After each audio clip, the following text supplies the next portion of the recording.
जय श्री कृष्ण। आपका मेरी चैनल में स्वागत है। बाबा रामदेव पीर का जन्म भारत देश के राजस्थान राज्य के बाड़मेर जिले केशिव तहसील के उड्डो काश्मीर गांव में हुआ था। इस दिन भाद्रपद माह की शुक्ल पक्ष की दूज की तिथि थी, इसलिए दूज की तिथि का बहुत महत्वपूर्ण माना गया है। बाबा रामदेव पीर का जन्म करीब 14वीं शताब्दी के अंत में एक तोमर राजपूत परिवार में हुआ था। बाबा रामदेव पीर के पिताजी का नाम अजमल राय जी तथा माता का नाम मीनल देवी था। बाबा रामदेव पीर की बहन का नाम शगुना और लक्ष्मी था। लोग देवता के रूप में बाबा रामदेव पीर अर्जुन के वंशज माने जाते थे। कहा जाता है कि भगवान द्वारकाधीश स्वयं वहाँ माता मीनल देवी और पिता अजमल राय को पुत्र के रूप में दर्शन देते थे। अजमल राय जी भगवान शिव के बहुत बड़े भक्त और पोखरण के राजघराने के राजा थे, लेकिन कोई संतान न होने पर उन्होंने काशी विश्वनाथ के दर्शन किए, जहां उनकी भक्ति से प्रसन्न होकर भगवान शिव उनके स्वप्न में आए और उनको अपनी इच्छा पूर्ति करने के लिए द्वारिका जाने का निर्देश दिया। तब अजमल राय जी अपनी पत्नी मीनल देवी के साथ द्वारकाधीश के दर्शन करने पहुंचे। किंवदंती अनुसार अजमल राय जी भगवान को प्रसन्न करने के लिए समुद्र में कूद गए। समुद्र के नीचे प्राचीन बेट द्वारका में उन्हें साक्षात भगवान श्री हरि के दर्शन हुए। तब अजमल राय जी ने द्वारकाधीश को अपने पुत्र के रूप में पाने की इच्छा व्यक्त की और फिर द्वारकाधीश ने अजमल राय जी के दूसरे पुत्र के रूप में जन्म लेने का वचन दिया और फिर वीरमदेव के बाद भगवान श्री हरि स्वयं रामदेव जी महाराज के रूप में रानी मीनल देवी के गर्भ में से अवतरित हुए। बाबा रामदेव पीर को रामसा पीर, रुणीचारा धनी, बाबा रामदेव, रामा पीर आदि उपनामों से जाना जाते हैं और मुसलमान लोग रामसा पीर के रूप में इनको पूजते हैं। बाबा रामदेव पीर को बार बीच के धनी और नकलंग नेजा वाला भी कहते हैं, क्योंकि दूज की तिथि बाबा रामदेव पीर के जन्म की पृथ्वी पर अवतरण की तिथि के रूप में लोग प्रचलित है। बाबा रामदेव पीर लीलोड़ा घोड़े असवार होकर हाथ में बाला लेकर निकलते हैं। बाबा रामदेव पीर के गुरु का नाम बाली नाथ था।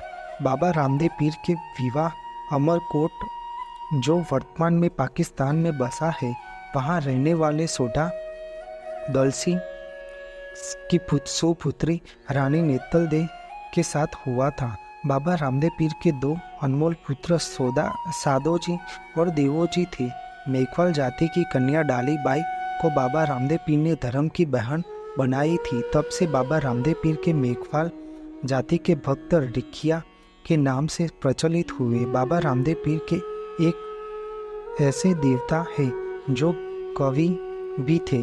उनकी रचना 24 वाणियाँ के रूप में प्रसिद्ध है। बाबा रामदेव पीर ने कामड़िया पंथ की स्थापना की थी, जिसमें उच्च जाति एवं अछूत यानी कि निम्न वर्ग कही जाने वाली जातियों के सदस्यों का भव्य सम्मेलन किया था। इस पंथ के लोग अपने सिर पर भगवा रंग की पगड़ी पहनते हैं और बाबा रामदेव पीर के पाठ में जागरण करते हैं। बाबा रामदेव पीर ने हिंदू और मुस्लिम को बीच भाईचारे को बढ़ाकर शांति से रहने की शिक्षा भी दी थी। बाबा रामदेव पीर राजा बनकर नहीं बल्कि प्रजाजन के सेवक बनकर गरीब, दलितों, असाध्य रोगी और जरूरतमंद लोगों की सेवा निस्वार्थ भाव से किया करते थे। बाबा रामदेव पीर ने राम सरोवर तालाब को जन साधारण के लिए पेयजल मुहैया कराने के उद्देश्य बनवाया था। बाबा रामदेव पीर के नाम पर भाद्रपद माह की शुक्ल पक्ष की द्वितीया तिथि और 11 के दिन जागरण के रूप में बाबा रामदेव पीर के पाठ का आयोजन किया जाता है, जिसे जुम्मा कहते हैं। बाबा रामदेव पीर अपने जीवन दौरान बहुत सारे चमत्कार किया है, जिसे पर्चा या उनकी अद्भुत लीला भी कहा जाता है। पर्चा का मतलब अपने अवतरी होने का प्रमाण देना है। बाबा रामदेव पीर ने अपने योग साधना के बल पर तांत्रिक भैरवा का वध करके पोखरण गढ़ के आसपास के निवासी लोगों और ऋषि मुनियों को भैरवा के त्रास से मुक्ति दिलवाई थी। बाबा रामदेव पीर ने दर्जी को भी पर्चा दिया था। दर्जी के मन में लालच की परछाई दूर करने के लिए उनके बनाए हुए कपड़े के घोड़े में सवार होकर आकाश में उड़ने लगे। तब अजमल रायची ने सजा के तौर पर दर्जी को कारावास में बंद किया। जब दर्जी को पछतावा हुआ और अपनी भूल स्वीकार की और बाबा रामदेव पीर से क्षमा मांगी, बाबा रामदेव पीर ने 5 मुसलमान पीरों को पर्चा दिया था। एक बार मक्का के 5 पीर बाबा रामदेव पीर को परखने आए, तब वह एक चादर पर बैठकर आ रहे थे। तब बाबा रामदेव पीर जंगल में नीले घोड़े को घास चरा रहे थे। पीर नीचे उतरे और रामदेव पीर से पूछताछ की। पीरों ने कुछ चमत्कार भी दिखाया, जैसे दातून की डालियों को जमीन में गाड़कर 5 पीपल के बड़े बड़े पेड़ बनाए। बाबा रामदेव पीर ने यह सब शांति से देखते रहे। बाबा रामदेव पीर ने उन पीरों को भोजन के लिए निमंत्रण दिया, तो उन्होंने कहा कि हम तुम्हारे बर्तन में भोजन नहीं करेंगे, हम अपना बर्तन मक्का में भूल आए हैं।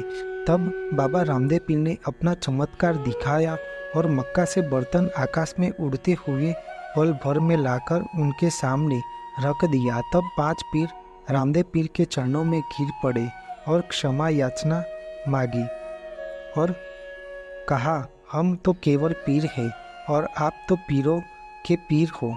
बाबा रामदेव पीर ने रानी नेतल देव को पर्चा दिया।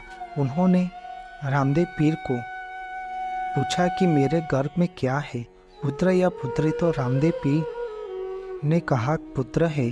तब रामदेव पीर ने अपने पुत्र को आवाज लगाई और पुत्र गर्भ में ही बोल उठा। इस तरह उस शिशु ने अपने पिता के वचनों को सिद्ध कर दिया। बाबा रामदेव पीर ने एक पर्चा मेवाड़ के सेठ दलाजी को भी दिया था। दलाजी धनिक सेठ था और वह निसंतान था। किसी साधु के कहने पर बाबा रामदेव पीर की पूजा अर्चना करने लगा। उसने मन्नत मांगी कि मुझे पुत्र प्राप्ति होने पर अपनी सामर्थ्य के अनुसार आपका मंदिर बनवाऊंगा।